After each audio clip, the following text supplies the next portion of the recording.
Alright, so how you doing, boys? Hope you're doing well. Now in today's video, we finally have here our first video with the brand new Jormungandr. Of course, it is a PvP showcase. Don't get me wrong, I am super excited to try her in Deer, but I figured I might as well get this done. I mean, I just love PvP when it comes to this game, and although the Deer and Bird are pretty much the greatest forms of PvP content we have in Grand Cross, why not? We'll try it in PvP. Bit of a stuff around. If you guys don't actually know what the Jormungandr does, her first card here inflicts damage equal to 400% of attack on one enemy and restores the HP of all allies by 40% of damage dealt. The second card cancels buffs and stances on one enemy and inflicts damage equal to 400% of attack. The ultimate, which we do have 3/6. If you guys haven't seen the summon video, would highly recommend checking out. Some crazy luck in that one. Increases all allies damage dealt by 21% for 2 turns and inflicts damage equal to 756% of attack on one enemy.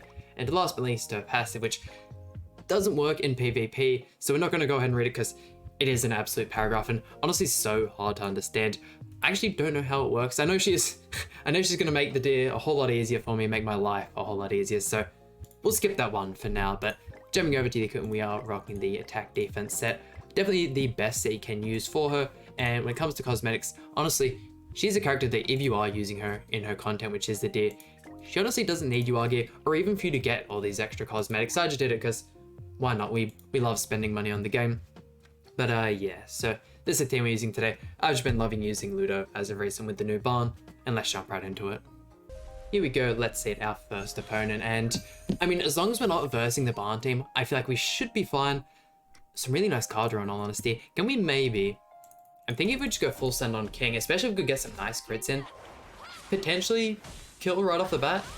Yeah, wow, look at that. She actually ended up doing way more than what I expected she would do. Granted, King isn't like the tankiest of all characters, but I mean, Jormungandr definitely isn't built for PvP, so not too bad there, but I feel like we should do fine, yeah, in pretty much any matchup. The second we go into Barn, though, it's just going to be headbutting a brick wall. There's no way we're going to be able to break through it, even with the Ludociel Meliodas combo. It's just not doable. But when it comes to this character, I mean, having a look at her animations there, she's just so well done, and like, when it comes to the way she's built, I do really like these characters that end up being super good in like one form of content. Granted, it isn't like super ideal because you end up having to summon for a character that you're not going to use everywhere. Let's see, can I maybe, if I go for this here, I really want to show off her ultimate in this first match, just because when it comes to, I'm not sure if I'm going to describe it very well. When you throw off an ultimate and like the ultimate animation finishes, granted, she also has an amazing animation. So well done. Unfortunately, you can't see the full thing in PvP. When the animation's done, there's kind of like that blast effect. Her effect is so nice and so well done. Probably goes for like my #1, just like end of ult animation in the game. Such a weird thing to kind of like pick out and talk about. You guys will see what I'm talking about here. We'll go, yeah, why not? We'll just send out all these cards. Hopefully we can get a victory animation with her as well. Yeah, that just looks so nice to me. I don't know what it is. Meliodas just completely clapping up here. Hard to have units run alongside Meliodas in PvP and make them look as good. But I mean, that's not saying Jormungandr is a character that struggles to look good. I mean, Grand Cross just absolutely kill it with all these original character designs. Ugh, this is definitely not a team I like to face. I mean, the fact that we have Jormungandr and like pretty much a full single target team, definitely going to help our case. Honestly, I didn't even think about the fact that we have the buff removal there. She's actually doing really nice damage to Twiggo, which is surprising. Damn, that's going to help out so much. Oh, damn, we just straight up ended up killing...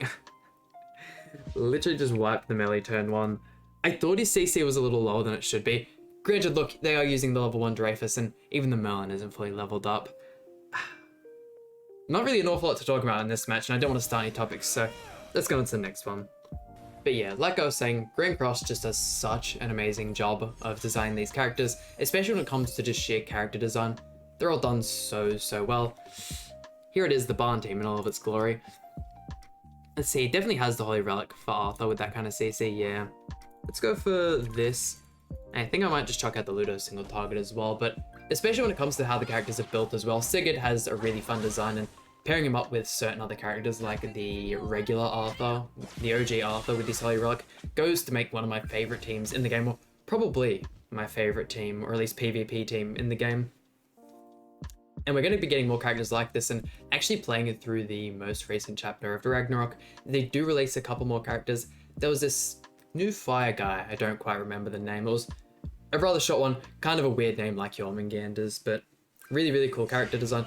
Can't wait to actually see him as a playable character, but there are certain other characters like Fenrir who we've had, at least like in the story, for pretty much ages now, and we still haven't seen any like gameplay, or like you don't get to play them through any point, and you know, he hasn't become a novel character yet, which I honestly thought he'd end up being the first Ragnarok character we actually get to see in game. There we go, just shy of actually managing to kill the Arthur there, which was super unfortunate. Really just gonna have to pray for good card RNG with the melee single targets to kind of just burn through all of his units. I mean, not terrible, we got an extra one. Yeah, I feel like they're doing a pretty good job with Ragnarok. Granted, the story isn't the most like enticing thing in the world. It's still pretty good, and it's good to see that we're getting more stuff like that. I kind of knew Grand Cross would get to the point where we were going to get like its own kind of thing, because don't get me wrong, the Seven Deadly Sins franchise is a massive franchise, and we could easily survive off just like the manga alone for like a couple more years. There's just not enough content, and I feel like the game does well enough in like revenue and stuff like that that we are definitely going to be seeing it for at least a couple more years. Granted, I don't know if it'll look like Dokkan. I mean, that game's 7 years old, and that's like at its peak as of the moment. They're making the most money they've ever made in like the history of its game. I still find that absolutely mind-blowing. Seven Deadly though, almost at its 3-year anniversary, which I still find crazy to think. I still remember playing within like the first week of the JP version, and here we are today making videos on the game and almost at 1,000 subs, which is actually mind-blowing as well. Let's see, I'm guessing the Barn ultimate is just going to completely one-tap me here. 6-6 especially, getting the rupture effect on melee. There's not much we can do. Honestly surprised we ended up making it as far as we did there, so can't complain, that's for sure. I do really want to go for melee right off the bat just to get him out of the way, but I mean, you gotta go for the kill on Escanor, right? Can we... I feel like using the melee single target there's going to be a waste, because I'm probably going to end up super surprised by a damage once again. Yeah, we could just get some nice crits on this second one. Ludociel attack was definitely the better option. Please, Ludociel? Oh, actually, no. We use the Pierce card, of course. Wow, look at how much damage that does to the entire team. And Elizabeth coming to the front. That is actually really nice, because I believe this card is the remove... No, that's the healing one.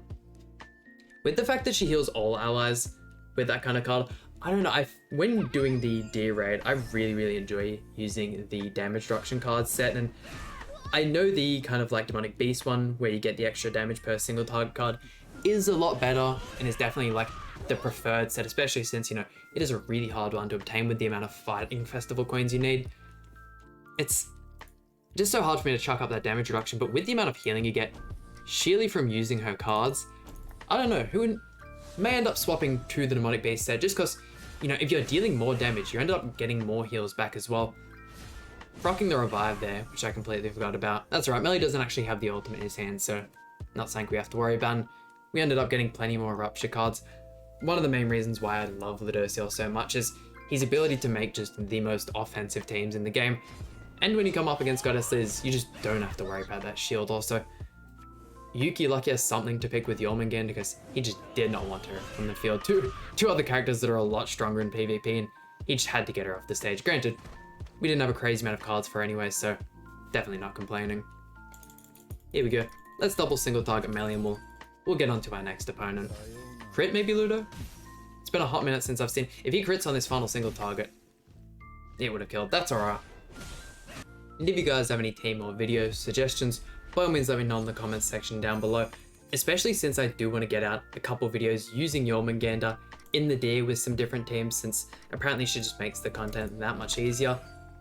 Definitely like to give that a shot. We want to do as much damage to Diane in this first turn, because the second she starts building up those grey buffs, she'll become pretty much immortal. Honestly, hot take, fully built up Diane ends up looking stronger than fully built up Trader Melee.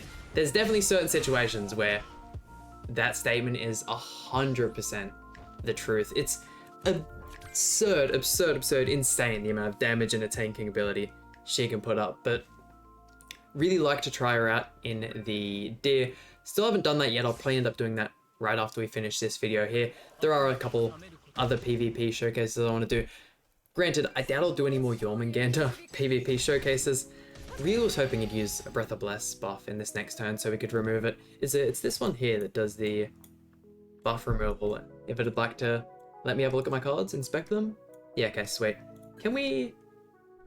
Can't rush the ultimate, which is such a shame. Let's go for this here. Why not? We'll get a bit of lifesteal back. See what we can do to Margaret. Yeah, she doesn't have the greatest crit damage in the world, but even when she's not critting, the damage isn't crazy good. Because yeah, you could barely tell, like, from that final hit compared to the first two, barely any damage difference. Really like to show off another ultimate of hers, and then we're not going to get any cards. That's okay, with the amount of Pierce cards we got there, we can easily finish it off in this next turn. God damn. Ludo's ability to cock Elizabeth just so goddamn good. The Rupture card, insane. And the Rupture effect, actually, in general. The fact that they gave it to Baan for his ultimate at the 6-6. Another just terrible decision that they made for Baan. The Baan team, I still just cannot get over how strong they made that team. And they're only like, if they released like another super broken or like even moderately strong red human character, it could easily just become the best team in the game again. And here we are onto our final opponent. What better way to wrap up the video, should I say, than a Baan team? Do we check the Arthur Holy Relic, obviously. It just makes it so difficult, kind of like gauging and guessing the damage. If it's PvE content, by all means, you can just exit the game, log back in, and then like try out your turn, which is honestly half the reason why I can beat the Deer raid and not lose my sanity. But in PvP, you've only got your one chance, and when using units that you're not awfully familiar with, it can definitely be hard to go about that damage. Going for the Ludo single target just for the extra card draw. Getting Alpha pretty low in all honesty. If we could have like an extra Jormungandr card or two, we could probably do like a little bit of damage, but given Melee an extra 2 buffs, I think maybe we could kill them. Actually, with the recovery he got from that turn, if he puts up a Nameless Dance card and the gift card as well, probably gonna have enough HP for us to throw out those 2 single targets and then finish him with the melee. Fingers crossed. I mean, this is all what I'm thinking. Oh, gosh, she just takes so much damage from Baan as well. If you guys are still have yet to build your Jormungandr, please, please, please promise me that you'll build her attack defense. I mean, here we go. I've done all the talk. Let's see how it actually ends up. We remove the gift card, but with the stance up alone, I feel like it'll tank well enough. Ludo single target. Did that proc it? Hold on.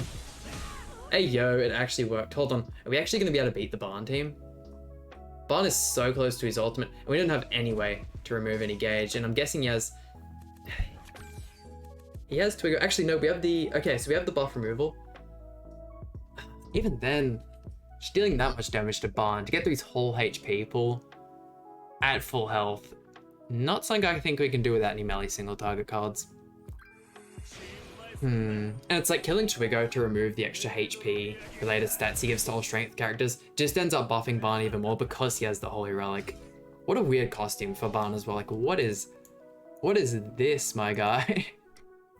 I was so happy that they gave Baan this costume, the like body piece, because it gave him the cool cutout, but it just looks so bad in game. Why not? I think we should go for it. Yeah, why not? Remove the buff, double AoE. We've lost this one. It was kind of expected. The Terry ultimate as well, even at like 4-6 and above, will just completely team wipe. Glad they actually ended up making some of the King of Fighters characters still viable. Like, even giving the Holy Relic to Kyo has completely made him a viable character. And not that he wasn't before, but he's even more so. Yeah, no, not doing anywhere near enough damage with the melee AoEs, and we'll watch the Baan completely one-tap us with his ultimate. Still happy with how today's showcase went. Jormungandr is still putting up some pretty decent damage, especially when she's type advantage. Attacking into certain characters like Goddess Liz and all that, characters with lower crit resistance. Once again, the crit damage isn't insanely strong, but she can look fairly impressive. We'll have to wait till tomorrow's video to see her at her full power, but let's just wrap up the video. There you go, and that just about does it for today's showcase. Really enjoyed using Jormungandr once again. If you guys haven't subbed to the channel, by all means go ahead and do so. That way you can tune in for the next week pretty much of Jormungandr content. Absolutely loving this character. That just about does it for today's video. Hope you guys enjoyed. Please hit the like button, subscribe. Really means a lot to me, and I'll see you guys for some more Grand Cross content.